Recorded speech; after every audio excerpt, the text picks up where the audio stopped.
अचानक तारीखी जामा मस्जिद पर हिंदू मंदिर होने का दावा किया गया। उसी दिन पिटीशन दाखिल की गई, उसी दिन सुनवाई हुई और उसी दिन शाम होते होते सर्वे भी हो गया। तब तक सब कुछ ठीक था, लेकिन अगले दिन हिंदुस्तान में नफरत की एक नई इबारत लिख दी गई, एक ऐसी इबारत जो सिर्फ नफरत पर बनी थी।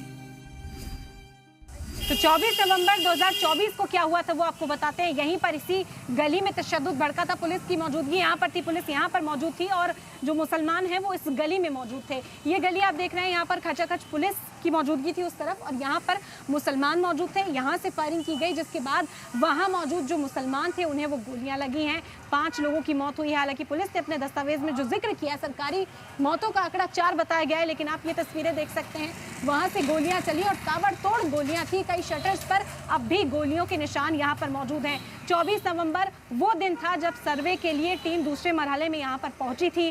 सर्वे टीम मस्जिद के अंदर मौजूद थी और वहाँ से कोई अफवाह उड़ती है और उसके बाद ये पूरा तशद्दुद देखने को मिलता है। यहाँ पर मुसलमानों की मौजूदगी थी। ये संभल की वो गलियाँ हैं जहाँ पर तशद्दुद भड़का था और उस तरफ मौजूदगी थी पुलिस की। ये तस्वीरें आप तक पहुँचाने के लिए इस वक्त पहुँचा है सलाम टीवी ग्राउंड जीरो पर और सवाल कई हैं जिनके जवाब इस वक्त हम तलाशने की कोशिश कर रहे हैं कि आखिर उन लोगों का क्या कसूर था जिन्होंने अपनी जानें गंवा दी।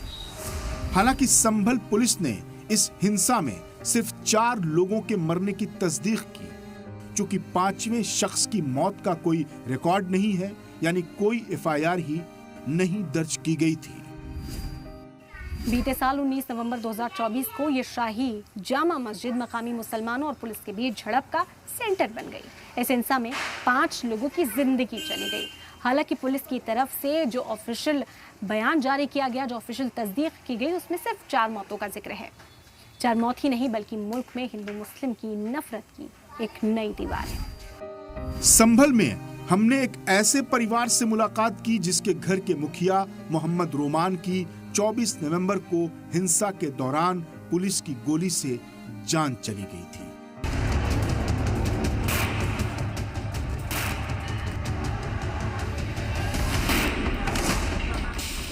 ये वही परिवार है जिसका जिक्र पुलिस की एफआईआर में नहीं है। घर में एक छोटी बिटिया है जिसे आज भी यकीन है कि उसके पापा लौट कर आएंगे। वो गुड़ियों से खेलती है तो कभी अपने पापा के लिए जी भर के रोती है। हमने परिवार से मिलकर दुख बांटने की कोशिश की। तो 24 नवंबर के तशद्दुद में संभल में 5 लोगों की मौत हुई थी, लेकिन सरकारी दस्तावेज के पन्ने जब हम पलटकर पढ़ते हैं तो उसमें सिर्फ 4 लोगों की मौत का जिक्र होता है। 5वां शख्स कौन था, आज वही पता लगाया है सलाम टीवी की टीम ने संभल ग्राउंड जीरो पर पहुंचकर, और आपको भी लेकर चलते हैं, उनके घर वालों से मुलाकात करवाते हैं। आखिर वो शख्स कौन थे, उनका कसूर क्या था, वो क्यों मारे गए, पुलिस की गोली लगने के बाद आखिर उनका नाम सरकारी दस्तावेज में भी मौजूद कैसे नहीं है। ये तमाम सवाल हमारे जहन में है और इन्हीं सवालों के जवाब जो है हम तलाश करते हैं, आपको लेकर चलते हैं। ये घर है, मैं अपने कैमरा पर्सन से कहूँगी कि आपको घर ज़रूर दिखाएं और उसके बाद उनके परिवार वालों से भी हम बात करेंगे, जानेंगे कि उस रोज़ क्या हुआ था और उसके बाद से अब उनकी ज़िंदगी पर क्या असर पड़ा है, क्योंकि बताया जा रहा है कि इस घर के कमाने वाले थे, इस घर के सहारा जिसे कहा जाता है, वालिद जिसे कहा जाता है, वो शख्स थे। आइए आपको अंदर लेकर चलते हैं और घर वालों से भी मुलाकात करते हैं, घर वालों से बातचीत करने की कोशिश करते हैं। आपसे जानेंगे आपका नाम क्या है और आपका रिश्ता उनके साथ, उनके बारे में भी बताइए। मेरा नाम अदनान है, वो मेरे वालिद साहब थे, मोहम्मद रोमान नाम था उनका। 24 नवंबर को उनका जामा मस्जिद पे गोली लगने से इंतकाल हो गया है। वो वहाँ क्या करते थे? जामा मस्जिद के पास उस दिन मौजूदगी उनकी थी? वो अपने काम से जाते थे, उनका रेडीमेड गारमेंट्स का काम था, बच्चों के कपड़े वगैरह बेचने का, फेरी का, उसी के लिए जाते थे रोज़ सुबह। तो आप लोग घर में थे उस वक्त? जी, हम लोग घर में थे। आपको खबर मिली? हमें खबर मिली ऐसे ही 12 बजे के टाइम पे संभल से। वहाँ पे हमारी नानी का घर है, वहाँ पे उनकी डेड बॉडी को पहुँचा दिया था, तो वहाँ से पता चली हमें कि ऐसे ऐसे गोली लगी है इनके और इंतकाल हो गया है। जब ये खबर यहाँ पर पहुँची तो ज़ाहिरी तौर पर बहुत मुश्किल सवाल है, मुझे माफ़ करिएगा, मैं उस ज़ख्म को कुरेद रही हूँ आपके बीच पहुँचकर, लेकिन क्योंकि हम जानना चाहते हैं कि उस रोज़ क्या हुआ था। बेकसूर लोग थे, वो बेकसूर थे, ज़ाहिरी तौर पर फेरी लगा रहे हैं, अपना रोज़मर्रा का जो ज़रिया था उनका कमाई का, वो उस पर थे। अचानक से वहाँ तशद्दुद भड़कता है, कोई सफाई आपको दी जाती है, कुछ बताया जाता है कि आखिर क्या हुआ था, क्या कसूर? ऐसा तो यहाँ पे पहले से कोई माहौल नहीं था, बस उस दिन सुबह में ही ऐसा पता हुआ था सर्वे के लिए टीम आई थी, वहाँ पे अचानक ये पता चला कि भीड़ में और उसमें पथराव हुआ, पुलिस ने फायरिंग करी, उसमें उन लोगों की मौत हो गई। तो क्या यहाँ पर कोई आया आपसे मुलाकात करने के लिए, बताया गया? क्योंकि हम जब सरकारी दस्तावेज देखते हैं, जब रिपोर्ट्स देखते हैं, तो उसमें 4 मौतों का जिक्र होता है। अगर कोई मदद भी पहुँचाई जाए तो ज़ाहिरी तौर पर जो वहाँ दर्ज है नाम उसी तक पहुँचाई जाएगी। तो आपके वालिद का नाम उसमें क्यों नहीं? उसमें पोस्टमार्टम नहीं होता उनका, इसलिए नाम नहीं है। रोमान नाम है उनका, पोस्टमार्टम नहीं होता। तो आप लोगों ने पहले ही तदफीन की जो अदायगी थी वो कर दी थी, इस वजह से पोस्टमार्टम नहीं हो सका? क्या वजह है? उस टाइम डर का माहौल था, बस कोई ना तो पोस्टमार्टम के लिए आया ना कुछ, तो हमने तो दफन कर दिया।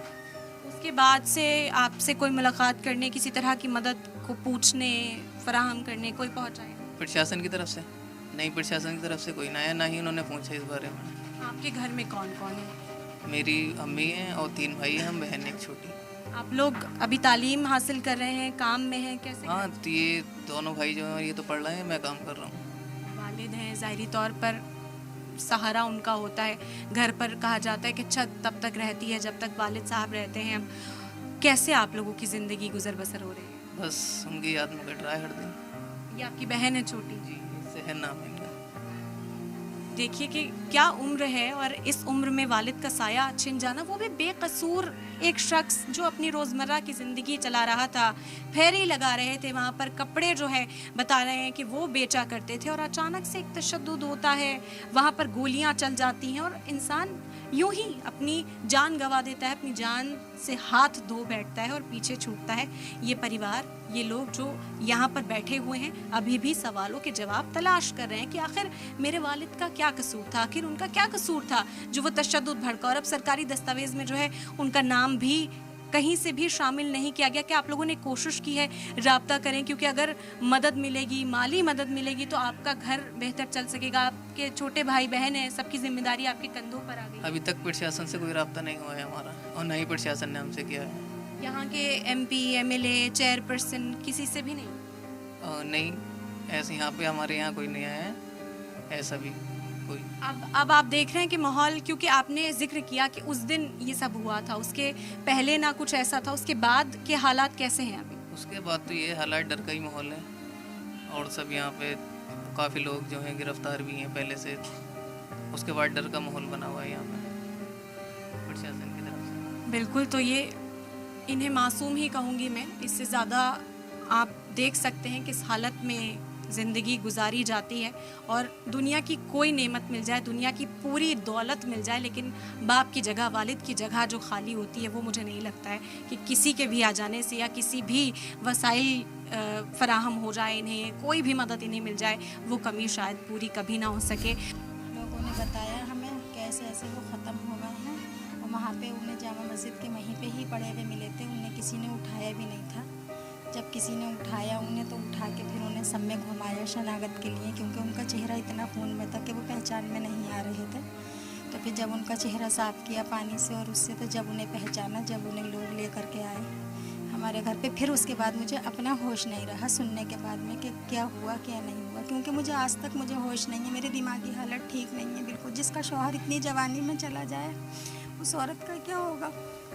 बच्चे छोटे हैं, बच्चे कुछ जानते नहीं हैं, क्योंकि बच्चे तो मेरे इतना भी नहीं जानते, सिर्फ पढ़ ही रहे थे। उन्हें तो ये भी नहीं मालूम था हमें क्या करना है क्या नहीं करना है।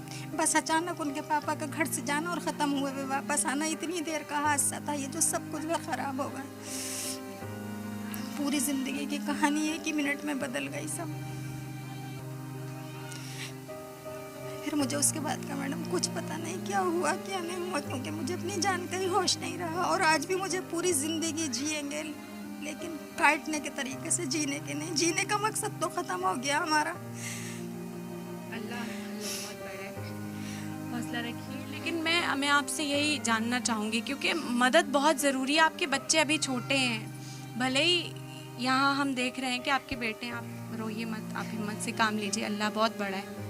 ज़रूर इंशाल्लाह कोई ना कोई रास्ता बनेगा, आपके बेटे आपका सहारा बनेंगे।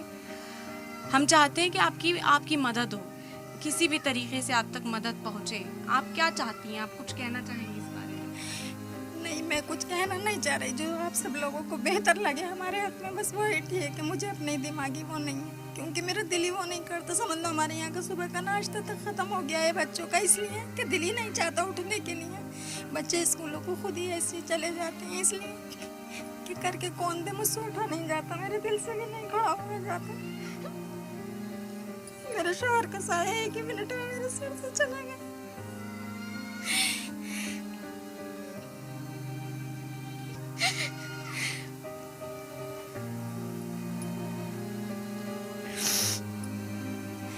बस बाकी आगे आपको समझदार।